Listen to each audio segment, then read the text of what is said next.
one of the most healing things I can do if I read the news and I feel totally overwhelmed is to go outside, in spring, have my hands in earth, go out, maybe, hiking in the woods or wildcraft, or just sit in one place. I know you talk a lot about that too, is just sitting in one place and becoming intimate with our immediate environment. And there's so much richness in that too, because we notice who is there. When I say who, I mean, I'm talking about all the other species. And then we notice if and when they're missing.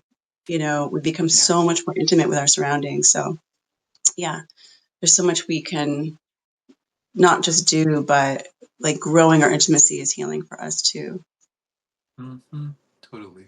When I travel, I'll tend to do that. Where like I was actually just out in California last week on a reporting trip, and just like I spent large chunks of it. Like I was staying at an Airbnb that was right next to this little kind of this little pocket forest, and like I spent large chunks of the vacation, or not, the trip, just yeah, like sitting on one log in this little pocket forest, kind of like at the expense of all the other things that I could be doing, which on the one hand made me feel kind of silly, but on the other hand, it's like I come to know that place, and like I knew Yeah. those live oak trees.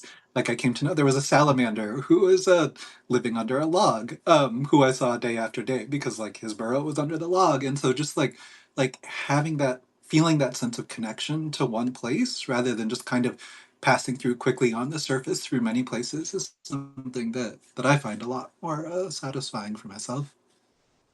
Yeah, exactly. And, I think sometimes many of us perceive nature as a place for recreation.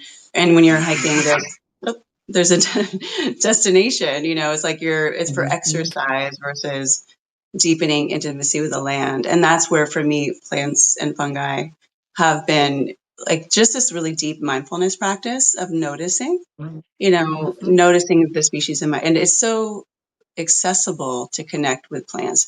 And again, I say this as somebody who lived in New York City for 25 years. Part of my work there was reintroducing people to all the species around them that are sometimes overlooked. And so it's such an accessible way to deepen intimacy with nature where we are. You can do this, year round, noticing all of the sensory details.